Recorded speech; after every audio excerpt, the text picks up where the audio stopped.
It's GamerStyle664 here. Today we're going to be reviewing this Five Nights at Freddy's: The Silver Eyes, the graphic novel. I did not bother reading the real book because that's a waste of time. So this here book is okay. FNAF's kind of going out of style, but if maybe you're a parent watching this, if you think this is going to be maybe a suitable 8th birthday gift for your son or something like that, or daughter, not really anything like terribly inappropriate. There's mentions of death and a guy dies. It's not too scary, really. The illustrations don't really help any horror that it had. It's basically a cartoon. It's not really, like, the illustrations are not scary. Not really much shading or lighting or anything to, like, make it scary. Very bright colors. The books aren't canon to the games. Our main character is a girl whose father is, I assume, Michael Afton. Actually, it would have to be Michael Afton, or William Afton. Sorry, my FNAF illiteracy is showing here, but the main character's father is William Afton, and not a whole lot really to go behind that. It's basically a normal Five Nights at Freddy's story. Some kids died a long time ago. Main character's friend died there. They go back to relive some old memories, which I don't think you would do if your friend died there. But for the sake of the story, they go there. And I thought it was weird. They go there and then they leave multiple times. They go and then they leave, and then they keep coming up with excuses to go back that are like, one of them's not even explained.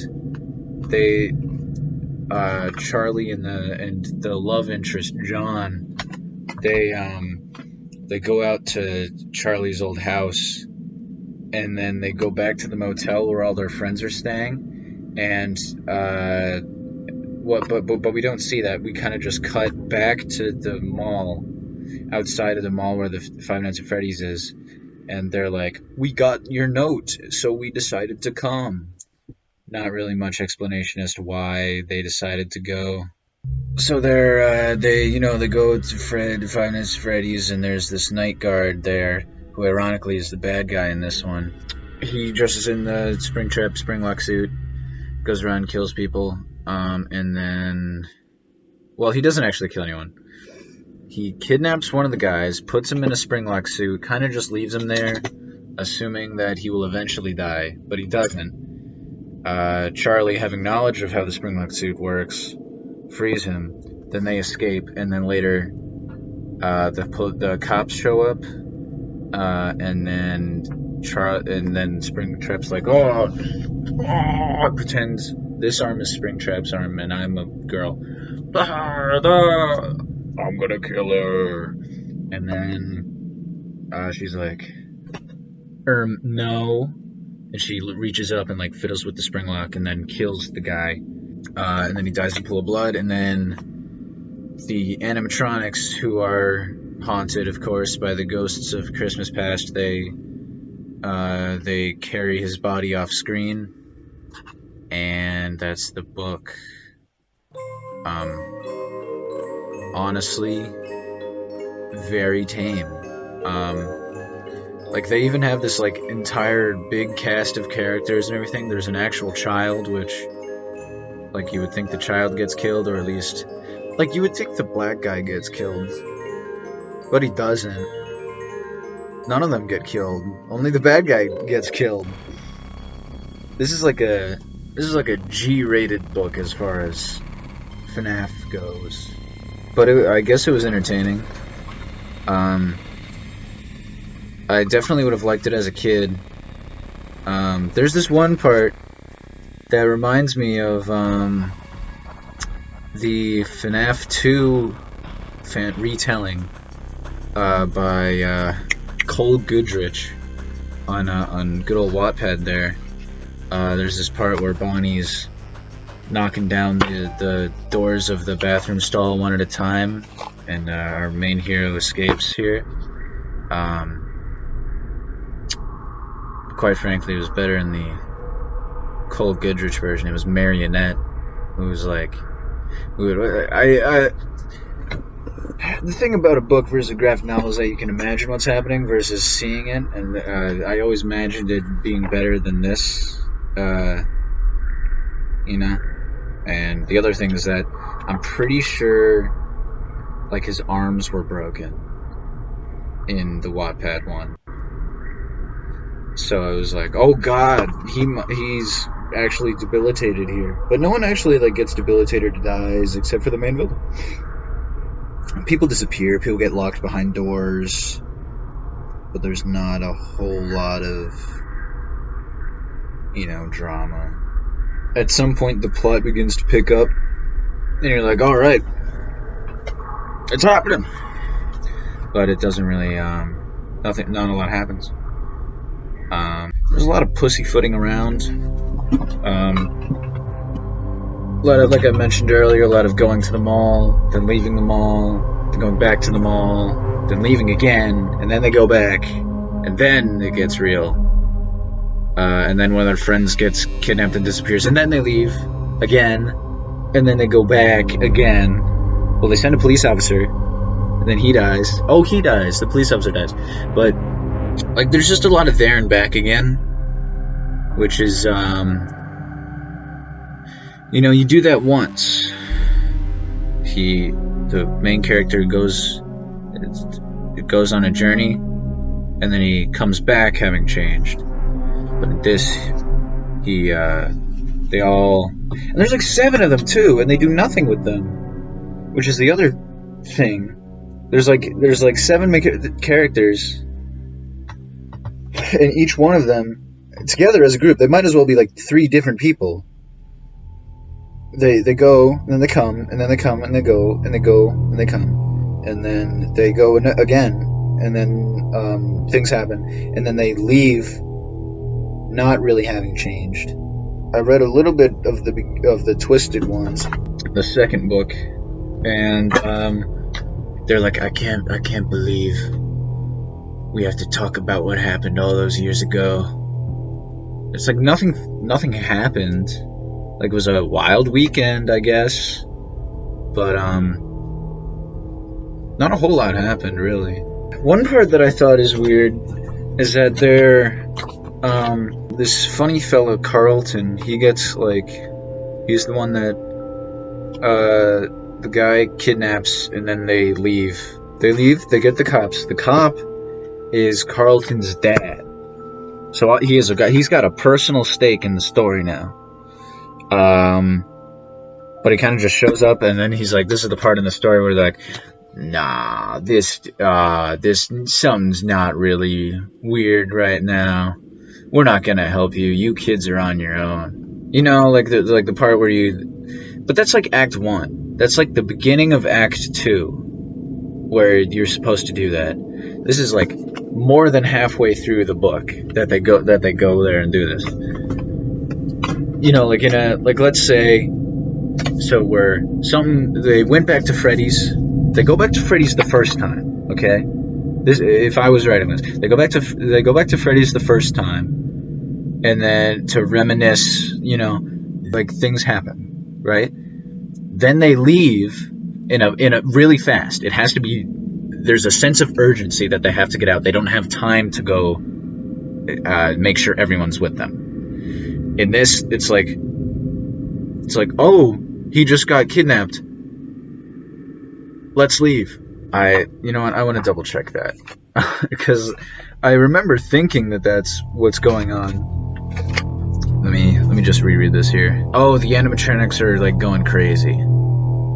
they're like going they're going a little wild because the spirits inside of them are beginning to wake up, and they're like, ah, that's the guy that killed us in the 1980s, ah.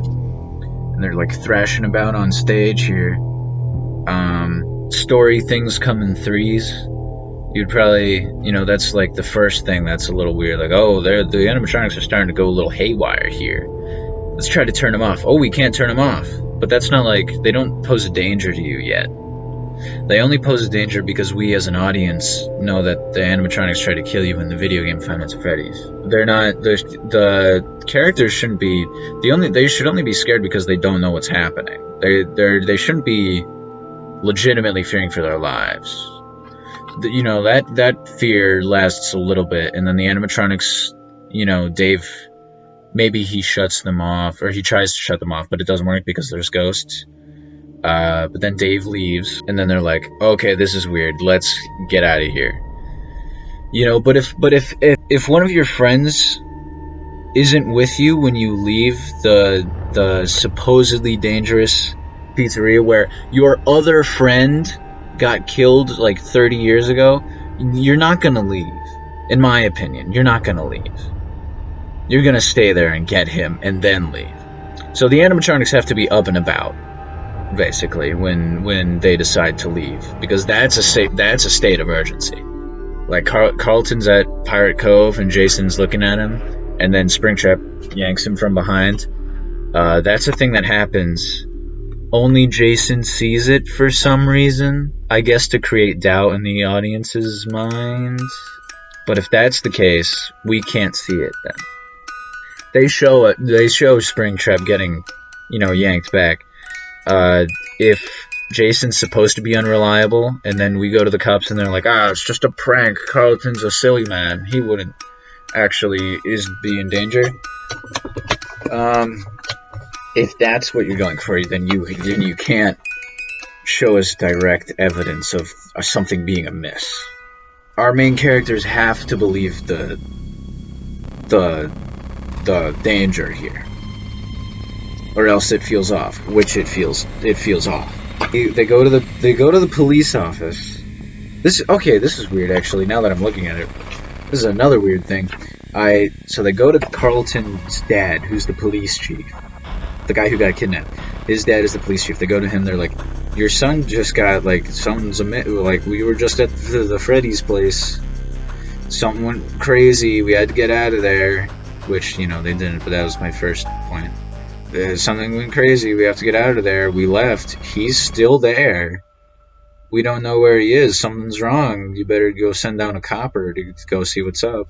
And he's like, it's my son's a jokester. He wouldn't do that. Then they leave the police station. They go to his house. And he sits down. He makes them some hot cocoa. And he sits down and explains that things are being silly.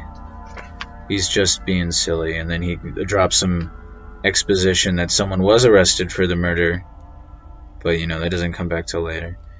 So anyway, this is exposition moment.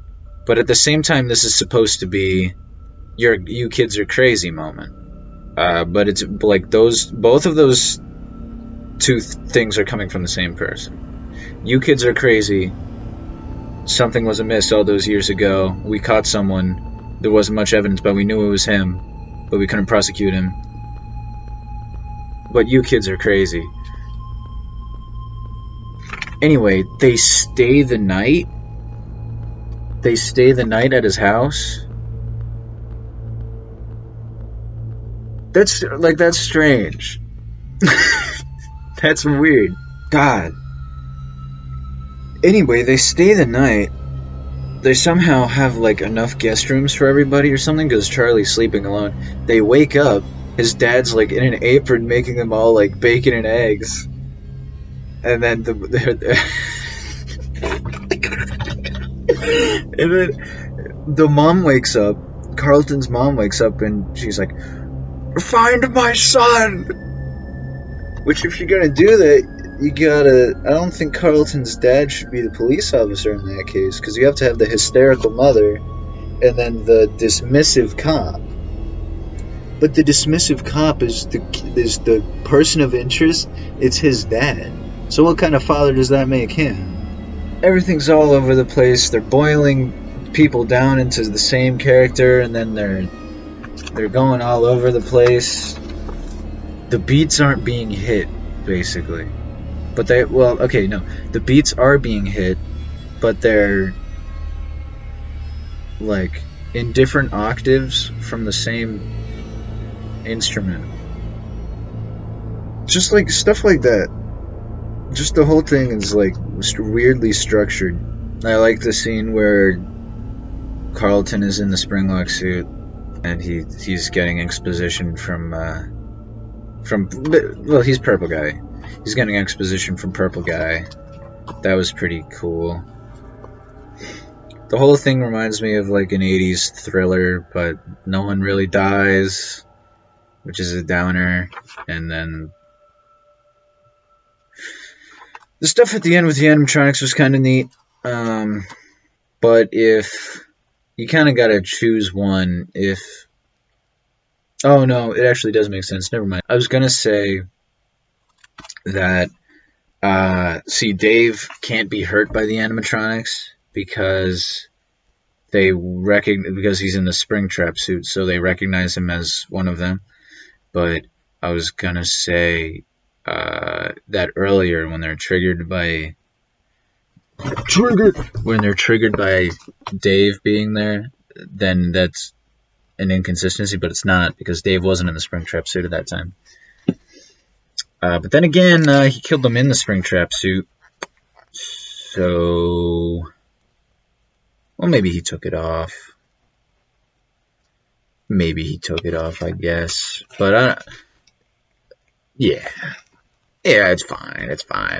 There's some fun. They dismantle the animatronics one by one, but at the very end, for the climax, they all come back. That stuff's fun, but no one dies. So major criticisms: no one dies, and just the comparatively minute structuring details are whack. But